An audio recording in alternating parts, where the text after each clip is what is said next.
This video is meant to be a discussion of my recently acquired 2018 Jeep Wrangler JK Unlimited Rubicon in Gobi. The Gobi is a desert tan color, as you can see here. And I actually recorded a video, I already tried to record this video a few days ago, but it didn't come out the way I wanted to when I was editing it, so I wanted to re-record this, hoping that it will convey the concepts and opinions, or the topics and opinions that I was trying to convey earlier. And by the time this video is published, my written article regarding my Jeep should have been published on my blog at ocabj.net, so check that out. Check my website and it's probably there. But it should have a more detailed write-up and a lot of photos regarding the issues I'm going to discuss here. So this video isn't really meant to be a car tour per se. I went online on YouTube and I saw a few car tours, they call them car tours, done by a bunch of folks in their Jeep Wranglers, and frankly some of them were pretty, I don't want to be insulting, but not very informative at all, and people showing off a Jeep that I guess they really had no idea what they were buying when they got it. So rather than do a car tour kind of like that, I just wanted to go ahead and discuss sort of the background behind why I acquired this Jeep and sort of my thoughts and opinions and my gripes, because I do have quite a few gripes regarding this vehicle after I acquired it. That being said, I'm happy with the vehicle, but let's go ahead and just run through the numbers.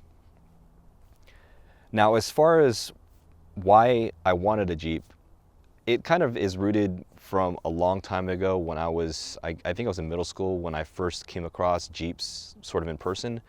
My father had a Jeep Wrangler that he was fixing up for an Air Force buddy of his. I don't know if they were necessarily in the same squadron, but they were in the Air Force, and so he knew this guy on base and he was fixing his Wrangler. I'm not entirely sure what he was doing with it, but when it was at the house, he had it at my dad had his vehicle or his friend's vehicle at his house for a few days.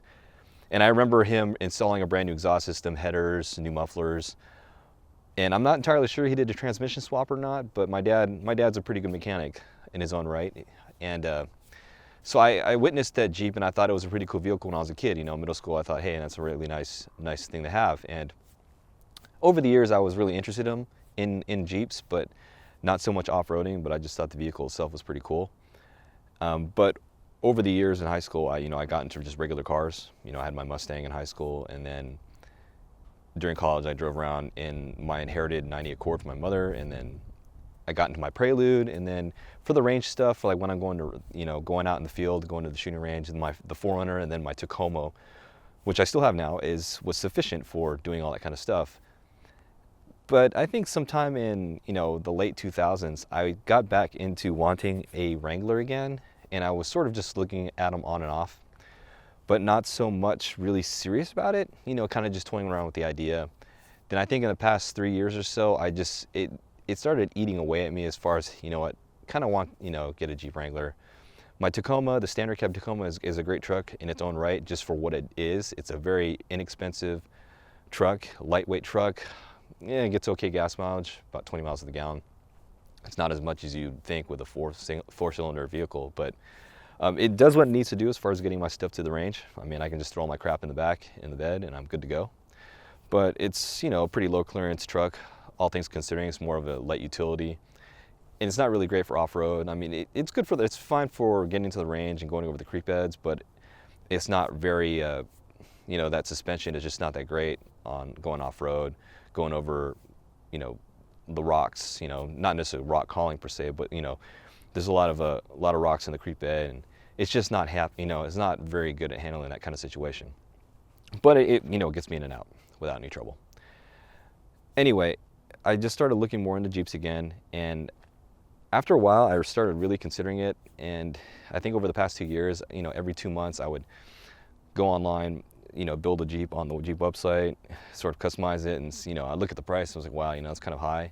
And then I would start looking at used Jeeps, and then used Jeeps, the prices are kind of high.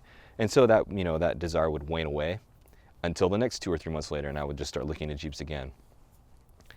And so in 2017, I was really getting into the idea of owning a Jeep, and then I knew I knew they were going to announce the new Jeep Wrangler, which is now known as the JL. I think they released it in November. And after looking at that and then kind of seeing where they were going with it, and then I thought, you know, the prices went up again, and from the JL compared to the JK, which was about 2007, I think, to 2018, it's a pretty large, pretty extensive generation. And then the new JL starting in 2018. But the jump between the generations, a lot of good features in there. And when I looked online, I wasn't really happy with the color options and then the prices. And then I was kind of sort of ready to buy. And then I just started thinking, man, what, you know, if I don't like the JLs now, the colors now, do I wait 2 years again? You know, I've been just kind of toying with this idea and kind of wanting the Jeep. And so I looked at the JKs that were, you know, in inventory. They had the Gobi tan color, which was like kind of the one color I liked. I really liked the tank. They called it the tank, but it's kind of an OD green, a little bit darker than OD, but it was a green color they had on Wranglers for a couple years, and I think they discontinued it because of the low popularity or low sales. But then the Gobi was a really nice color as well, so I said, you know what, let me take a look around on the Jeep.com website, look at inventory, see what Gobis are around. And I came across this one at a dealership relatively near me. Went over and took a look at it, took it for a test drive, test drove a manual as well. And I figured, you know what, this is an automatic and then a manual. We'll get to the automatic versus manual a little bit later in this video. But after test driving this and the price was a little bit below sticker, I said, you know what, let's just go and get it. So I went ahead and acquired this on New Year's Eve weekend. And that is how I came about to owning a 2018 Jeep Wrangler JK Unlimited in Gobi. So now that you know like how I came about it, what are my initial opinions of the vehicle as far as how it fits, I guess, my lifestyle? After the initial test drive and driving around for the first several days, it is surprising how comfortable the Jeep Wrangler is. A lot of people say that the Jeep Wrangler is not a very comfortable vehicle. I think they're wrong. It rides really nice, not really nice, but it rides relatively nice on road, and off-road it handles pretty well. Going to the range and going on these little unpaved roads and going through the dirt and rocks, the suspension is really nice. It's not too stiff, not too soft, and it handles it quite nicely, even with these mud terrain tires that come standard from BF Goodrich. The BF Goodrich mud terrain, I think KM2s.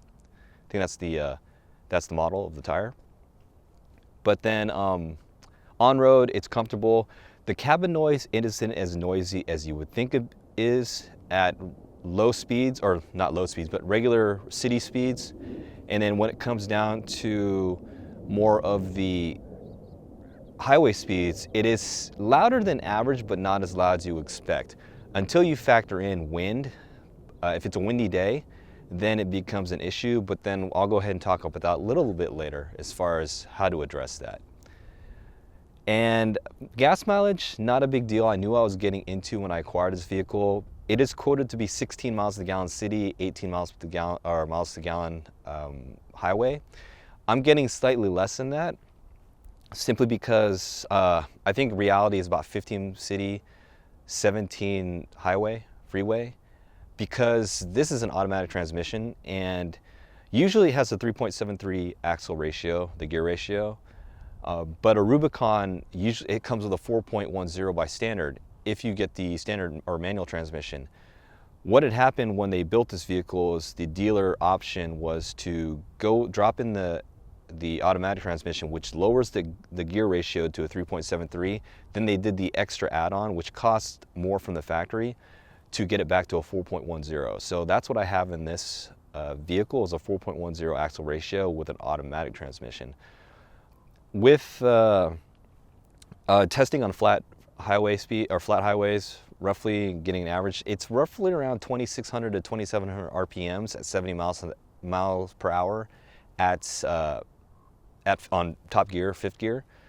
So if I were to, go with larger tires, I could probably do it without re-gearing the vehicle. So I could probably go to a 33 without any issues, and maybe even to a 35 without re-gearing. It's debatable, but I'm sure 33-inch tires should be fairly comfortable, or it should be good with this axle ratio, or the axle gear ratio, 4.10.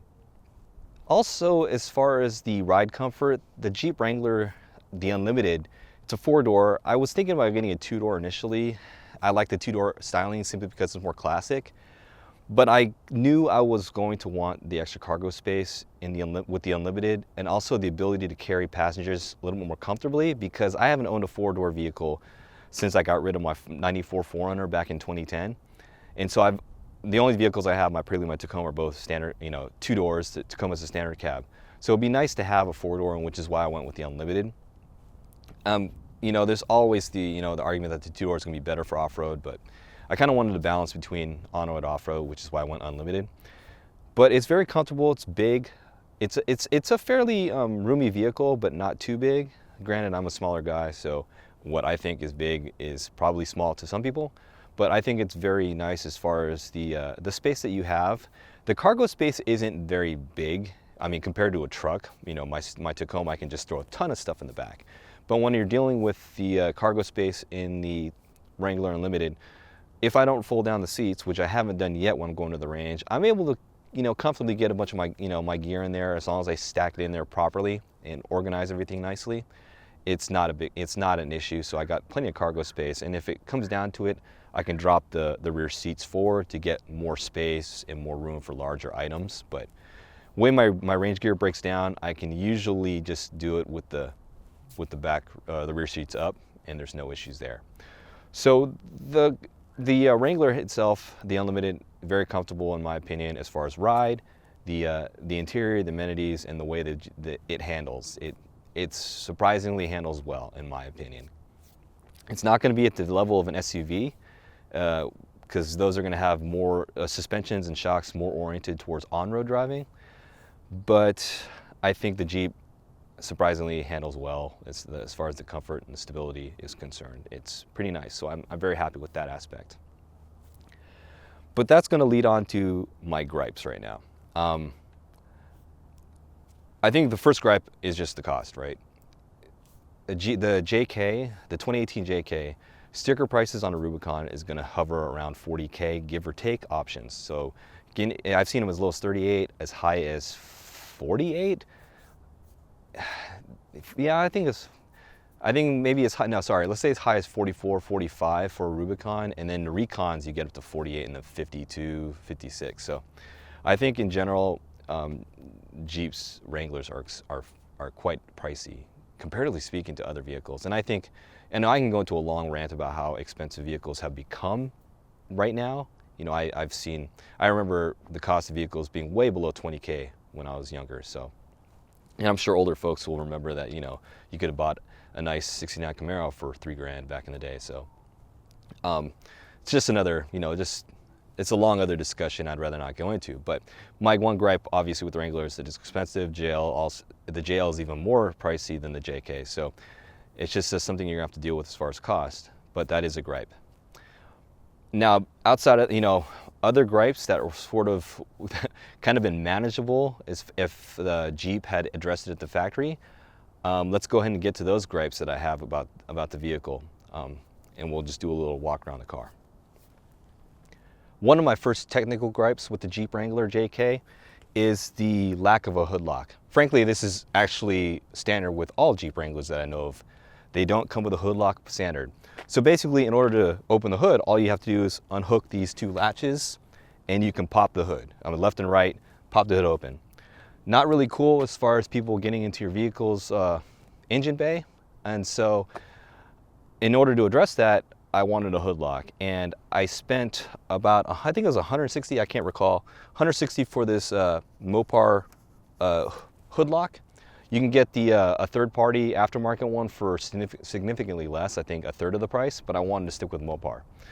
Anyway, aside from which brand of part I picked, the hood lock, was just a necessity, and I think it's a must-have if you care about the parts in your Jeep.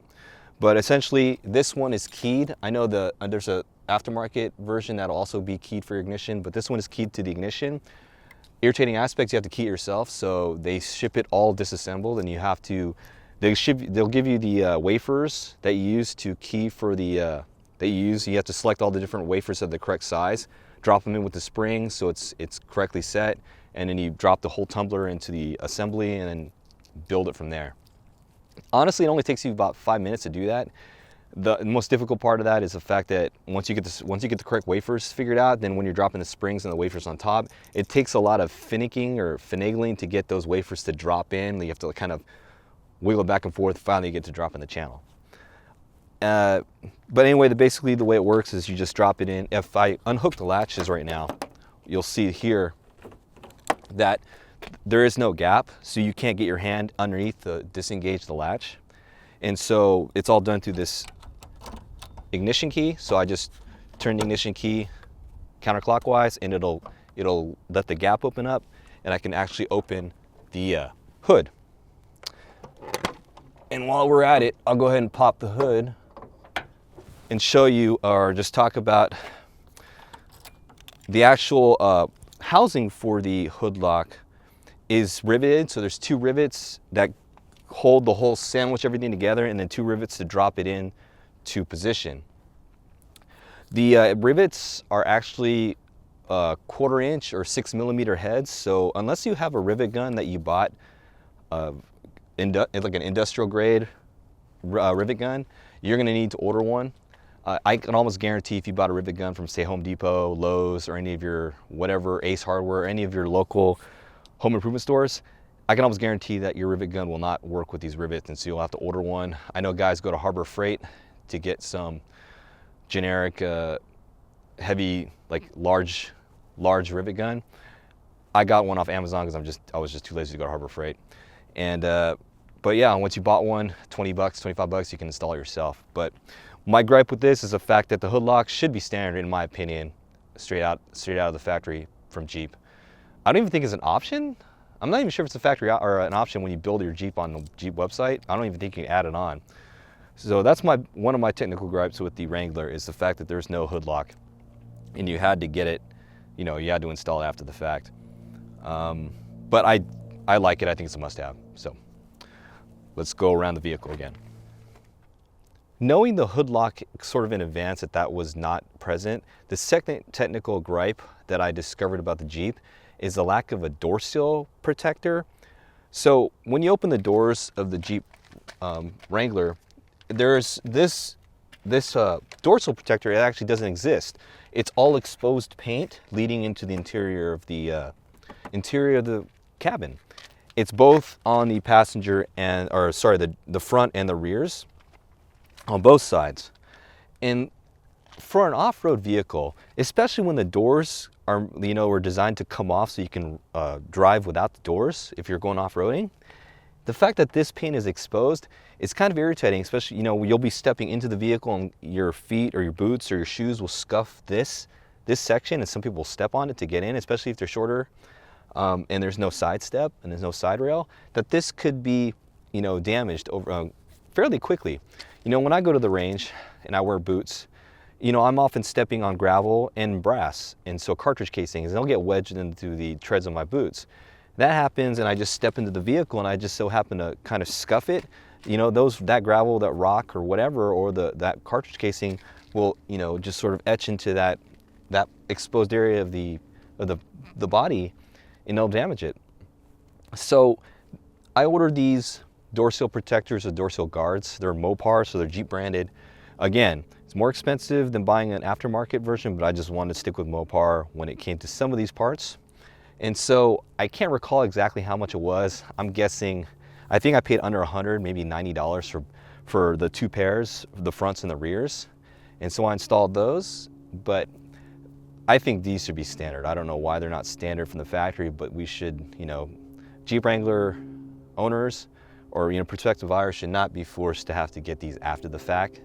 Not entirely sure these are also factory options when you order online if you try to price it out or build your Wrangler. I'm not entirely sure if these are standard or these are options that you can add on, but I ordered these from I can't recall, it was either Quadratech or I think it was Quadratech, so got those parts from them. This is my second gripe regarding the Jeep Wrangler after owning it for a couple days. That one item I did notice immediately, because when I was stepping into the vehicle, I was like, wow, why am I stepping on this part of the frame? Or why is my shoe coming in contact with this? So I think anybody who buys a Wrangler, you're probably going to notice that fairly quickly. So that's probably going to be a gripe for yourself as well.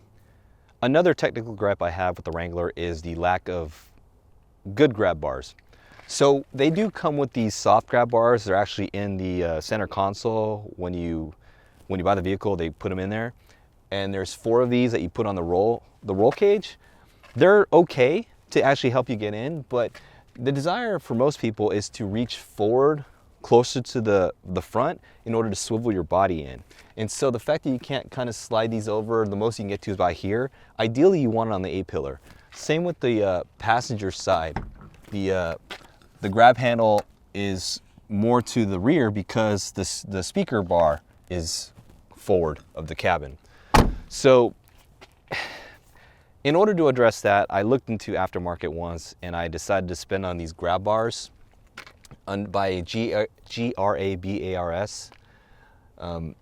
They're fairly well known in the Jeep community. There's knockoffs of this one actually. These ones are made in the United States, they're all steel, but you can get, you know, Chinese knockoffs for maybe a third of the price, definitely less than half the price. These are kind of pricey, but you know, I decided to go with the US made versions. Although, one little caveat, these are very difficult to install. The rears are simple, it's pretty straightforward, but the fronts, there's 2 bolts with 2 spacers, and when you try to drive them into the pillar, you have to be sure not to cross thread. Getting one by itself is fine, but getting the second one installed, you have to finagle or kind of wiggle this around to find the correct angle so that you can get both bolts started without cross-threading the hole in the frame. You don't want to cross-thread it, you know, you're just going to ruin it. So go slow, when in doubt, back out.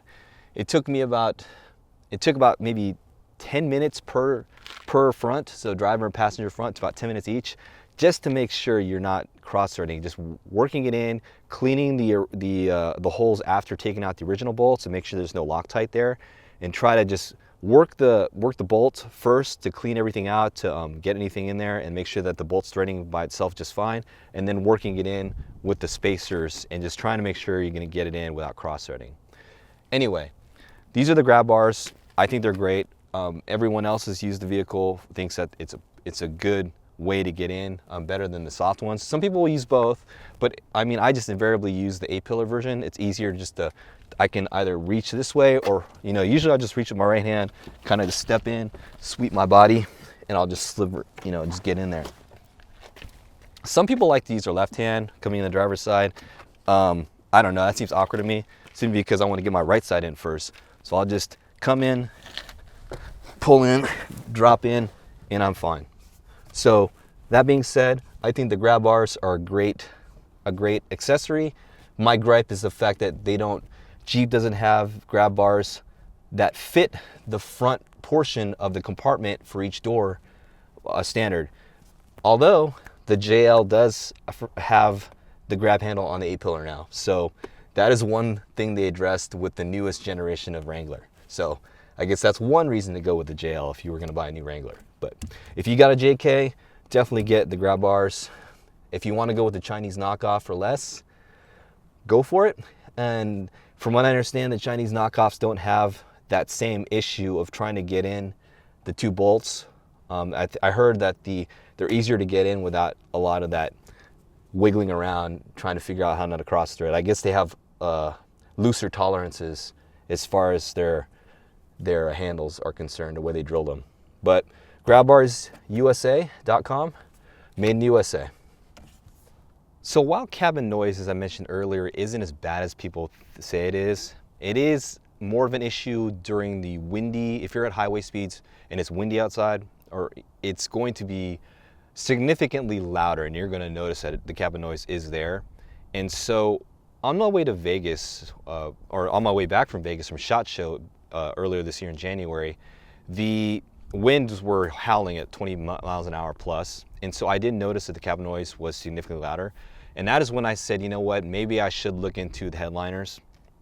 So the hardtop by default doesn't come with these headliners, which you see here. And so it's just bare. And that contributes to the fact that the headliners serve as insulation. So insulation from temperatures and road noise. And so thinking about road noise and looking at the other added benefit of having the headliners to address cabin temperatures, controlling it a little bit better passively, especially in the summer, and considering I'm in Southern California, I figured it would be a good idea to go ahead and just invest in the headliners. I guess my gripe is that they're pricey. A factory option, if you got them, were $495. $495 from the factory. These didn't come with it. If you bought them aftermarket, or not aftermarket, but rather, yeah, if you bought them after from an OEM dealer, you can get these for under 300 bucks. I think I paid 280. You can get less for the 4-door version if you look around, but I just went with a reputable company, 280 after shipping. I think it was like 270 after shipping. And it comes with the front headliners for the Freedom panels, the cabin, the rear cabin insulation for the passenger area, then another one for the cargo area, the top, and then the sides. So you get 1, 2, 3, 4, 5, 6 pieces, and to address the 3 areas, the front, mid cabin, and then the cargo area. You can go with less expensive ones. These are the Mopar ones. Again, I could have gone with a third-party aftermarket, like I think Rugged Ridge is one company that makes one. There's a bunch of other names out there as far as Jeep Wrangler parts manufacturers. But I went with Mopar just to get Mopar in the vehicle. I mean, if I could go with the Mopar version, I'll go with the Mopar version, even though it costs a little bit more. But my gripe, I guess, is sort of, why not just have these standard? And again, car manufacturers are in the business of making money, and I figure, you know what, they're just trying to nickel and dime you to death on these things. But for the Freedom panel, why not just make it standard? I think a Freedom panel, the Freedom hardtop, the 3-piece hardtop comes in and around $2,000. I'd have to look how much that costs as far as the sticker price. But adding the insulation shouldn't be that much more, and so I figure why not include it. So that's kind of a gripe. Maybe it's not as legitimate a gripe as it could be compared to the other things I pointed out here, but I'll go ahead and complain about it anyway. So that is an item that I remedied through purchasing the Mopar Jeep headliners, after the fact. But let's do a quick show and tell of the headliners. As you can see here, I'm in the back of the vehicle with the cargo area. You can see in the top, you have this nice top insulation, then you have the side insulation here. It's covers around the body, or the hardtop. And if you swing around to the passenger side, again, you've got a nice single panel here to cover this whole area, and then 2 smaller pieces to cover the front of the vehicle. And as you can see here, kind of a decorative feature I did was making use of some of these patches that I get from firearms manufacturers and whatnot that I acquired over the years, and I have no real place to put them. It's kind of cool just to stick them up on my headliners. They just, they're Velcro or hook and loop. They just attach straight up. So you can see really right stuff. Got a trigger tech. This is a Tam Fam Graham. I can't remember his name, but the guy makes custom patches, and that's a multi-cam cross. I got a Mayflower Systems patch, Velocity Systems, Geisley, and then an Instagram, and then that's what is it? Their name slips my mind for the second here. I'll think of it. Imminent Threat Solutions. That was from the SHOT Show giveaway, or they had to get together and give away those patches. But these are actually fairly simple to install. I took off the front Freedom panels to install the front headliners, which I didn't really need to, but I did anyway. Now, as far as the hardtop, I didn't take the whole hardtop off, but in order to get the passenger insulation installed, you do want to take off the soundbar. Some people said they've done it without taking off the soundbar. My opinion is just take them out. It's going to be easier to get good pressure against the adhesive. There's adhesive on the back of these things that you peel off and then press up. So it's better if you take out the soundbar so you can apply proper amount of pressure along the front end. You can do this as one person. I don't recommend it. Having 2 folks, 2 sets of hands to install this is a lot better, especially when it comes to taking off the soundbar. To unclip that, the speaker wire takes a little bit while one person supports it. And then to get these larger panels in, especially the cargo area, it's nice to be able to have a second set of hands to kind of work one side while you work the other and line it up correctly and get everything installed. But anyway, the headliners, definitely highly recommended. If you buy a Wrangler with a hardtop, I recommend getting them installed, even though it might cost you a little bit. If the Mopar price just hurts, try to get a third party at least, and then definitely get one installed. But they're nice, they're clean, and hopefully they'll help me when it comes summer, and we'll see how it goes come July and August of this year. A technical gripe that I have regarding the Jeep Wrangler after driving it for a couple weeks that I can't remedy, or that I probably could if it was going to take some time, is the differences in height between the accelerator gas pedal versus the brake pedal. So what I mean is the gas pedal sits significantly lower than the brake pedal at rest position.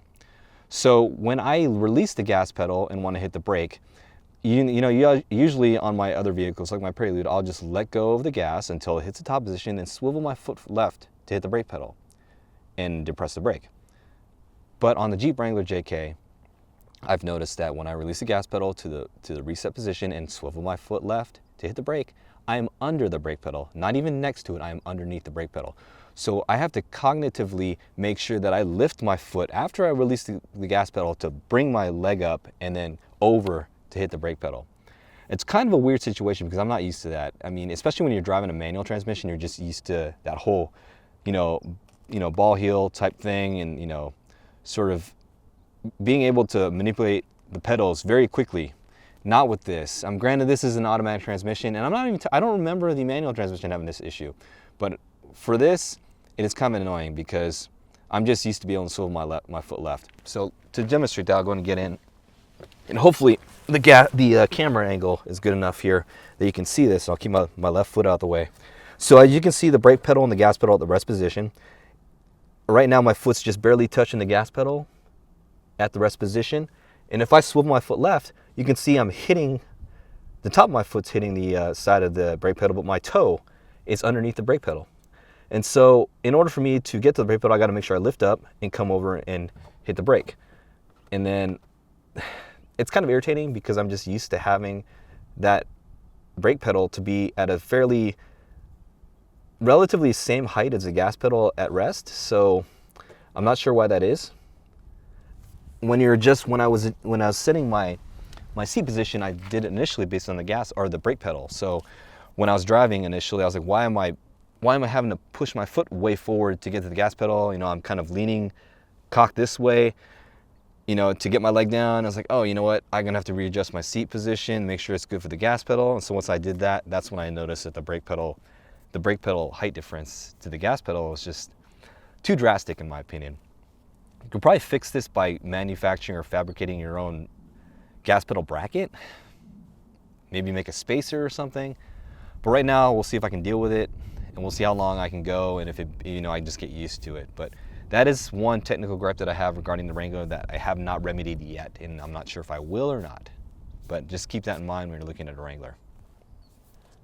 A quick aside, I just had to put the Dead Cat windscreen protector on my lavalier mic because it's starting to get a little breezy, and I'm sure it's going to affect the audio.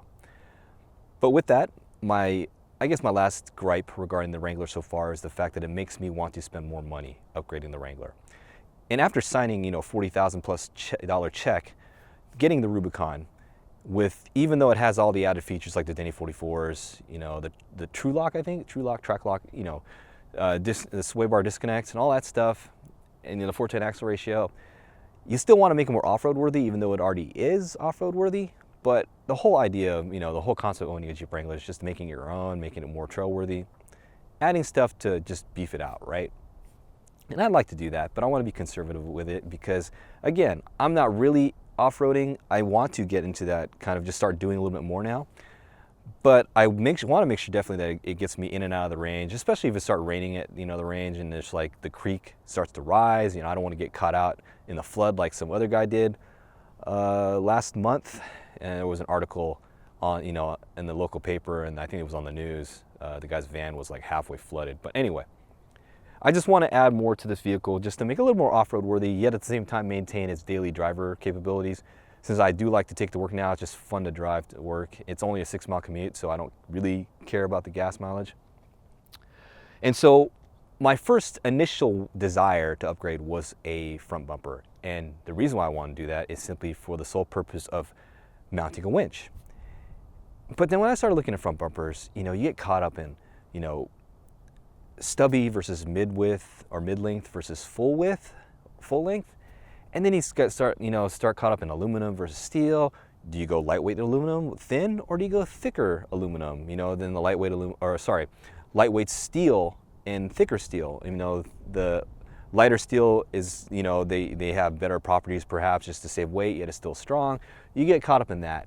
Then you get caught up in various features on it, the mountings, the lights, and all that stuff.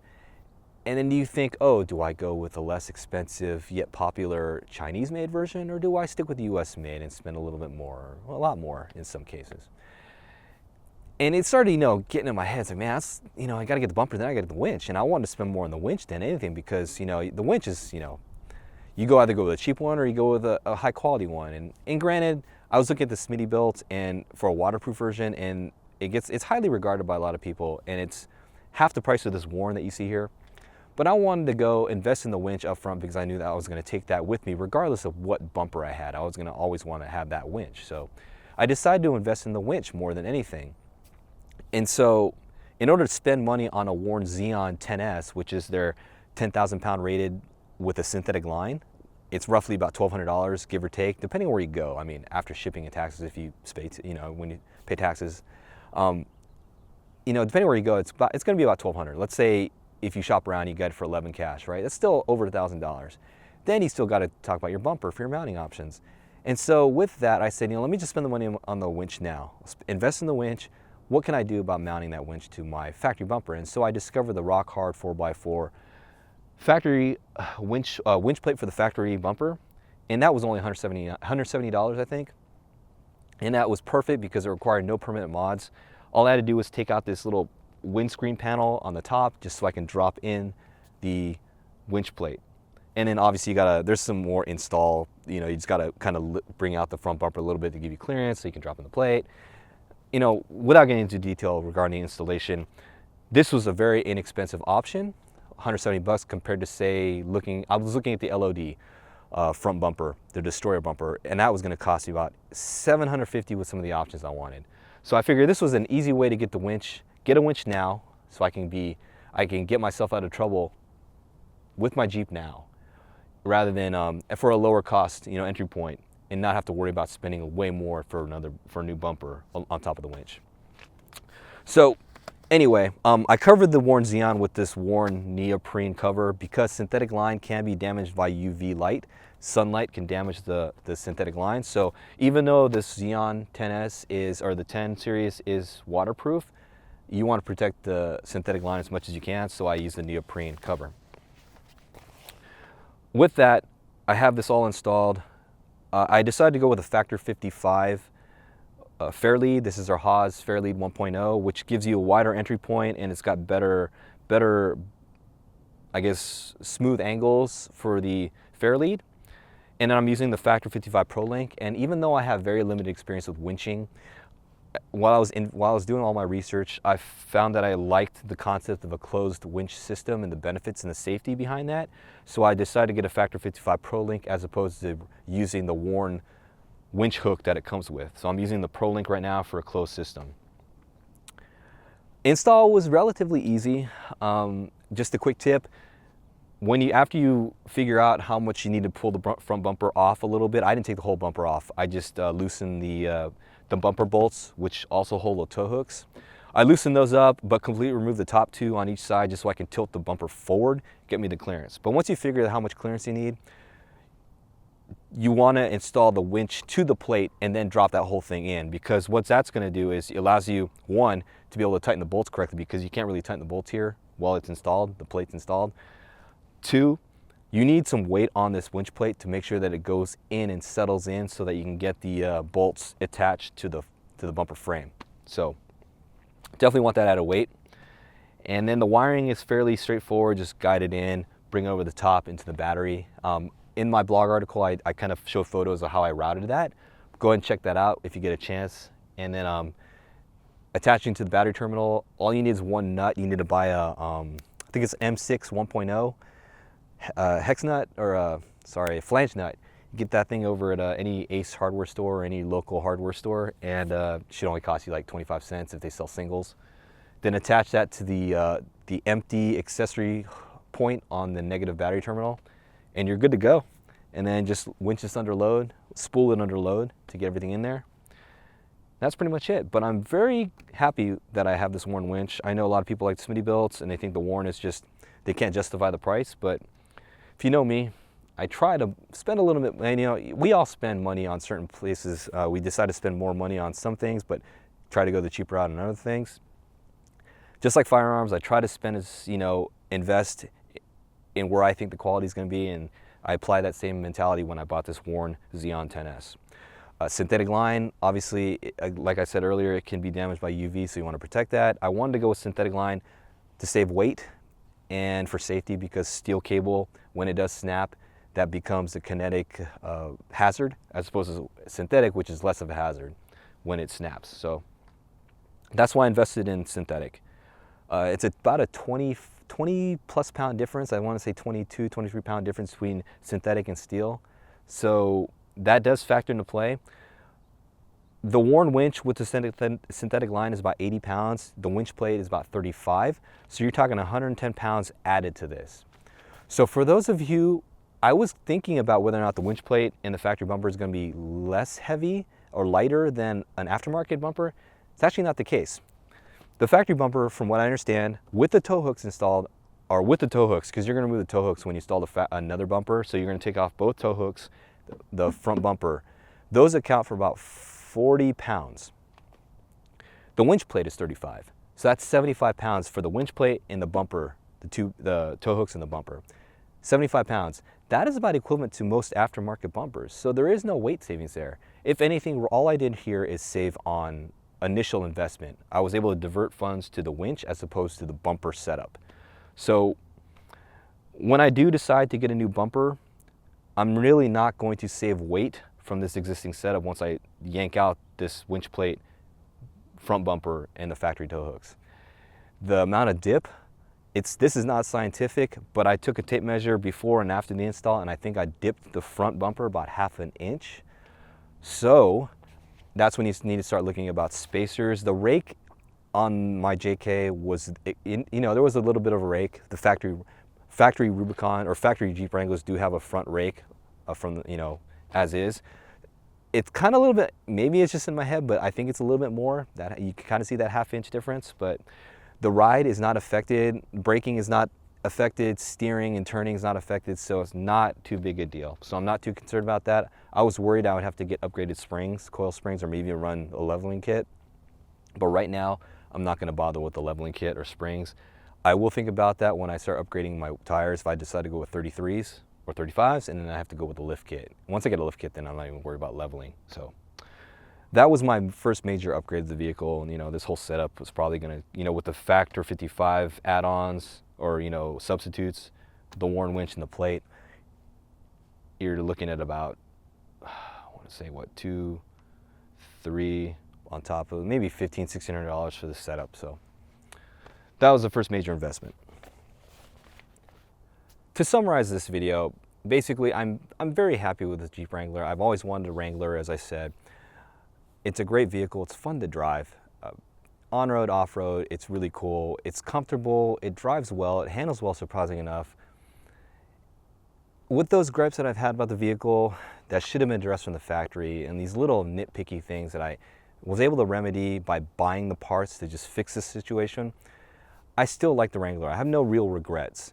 My only regret will probably be manual versus automatic.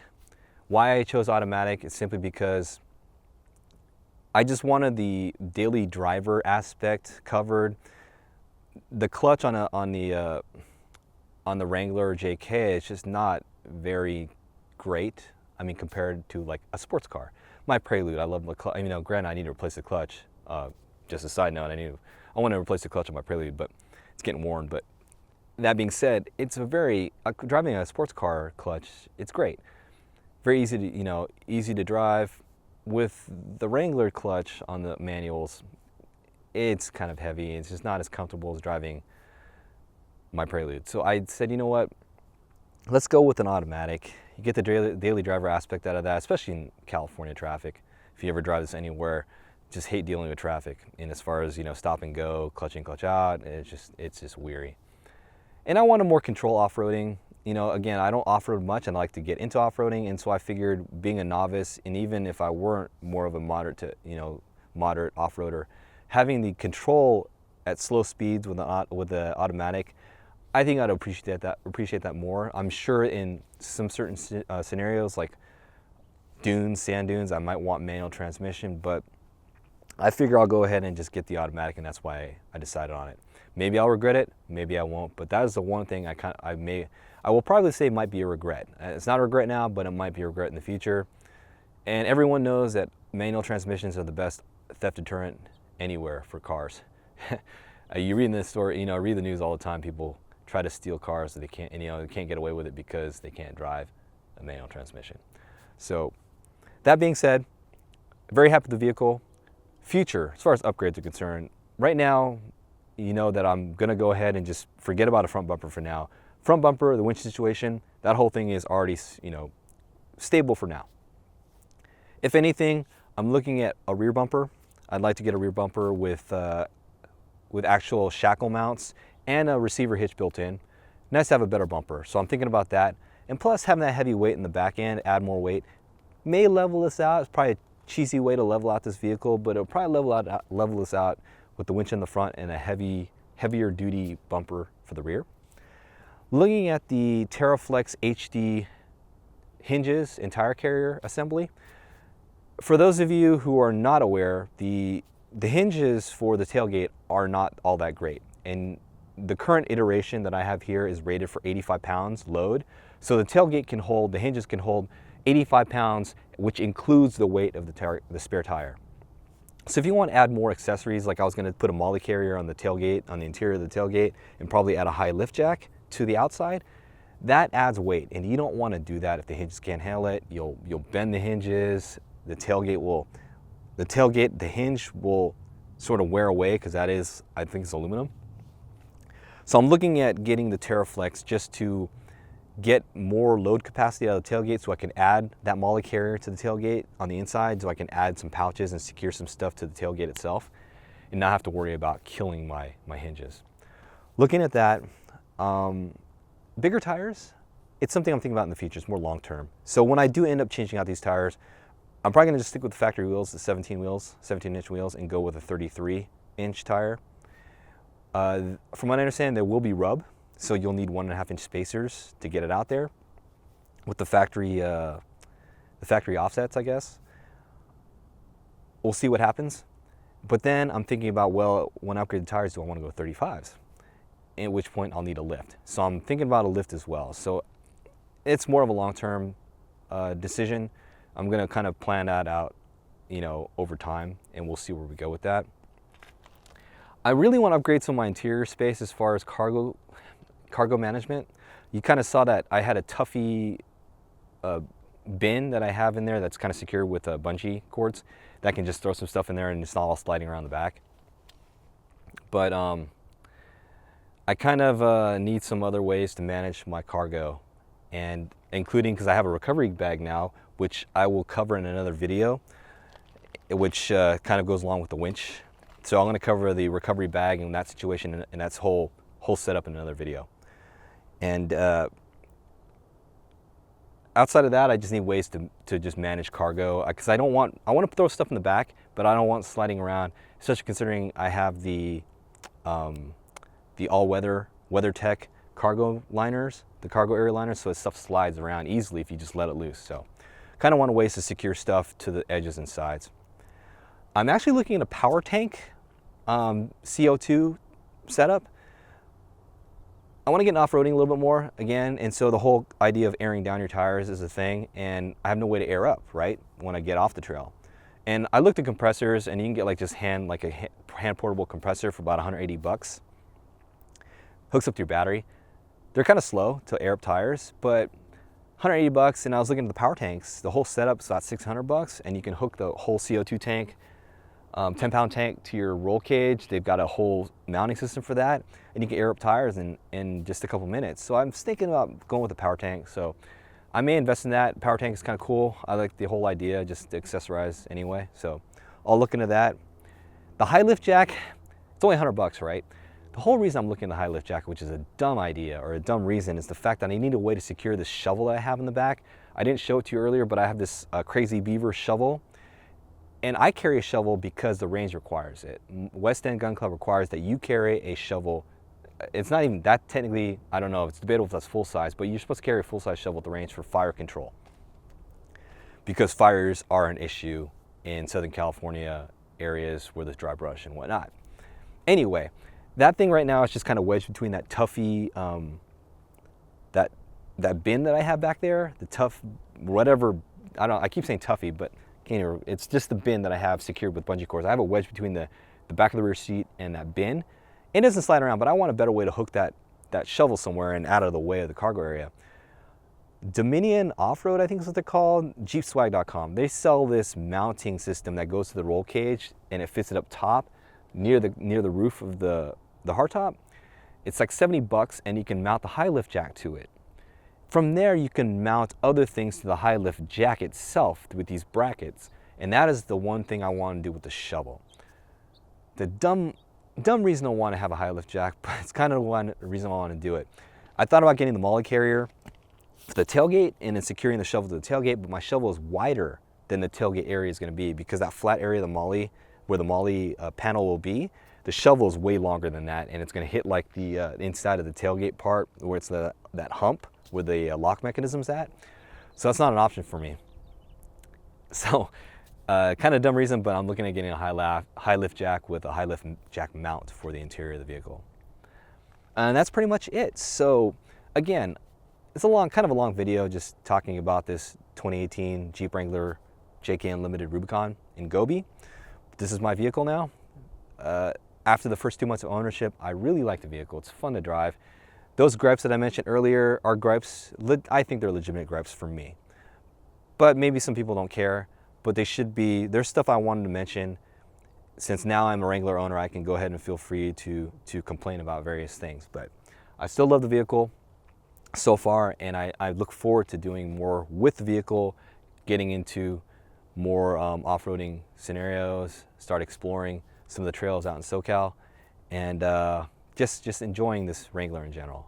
Anyway, definitely go check out my blog. By the time this video is released, I will have published that written article with a lot of photos covering the various things I discussed, including the winch, the install, and the wiring. That'll all be in the article. Definitely check that out. I appreciate that you're able to get through this whole video if you watch to the end. So thanks for watching. Check out my blog. Hopefully you can find some information there. But that pretty much ends this video of my 2018 Jeep Wrangler JK Unlimited Rubicon in Gobi. Thanks for watching. Subscribe to my channel, especially if you want to see firearms related stuff. Check out my range vlogs that I have.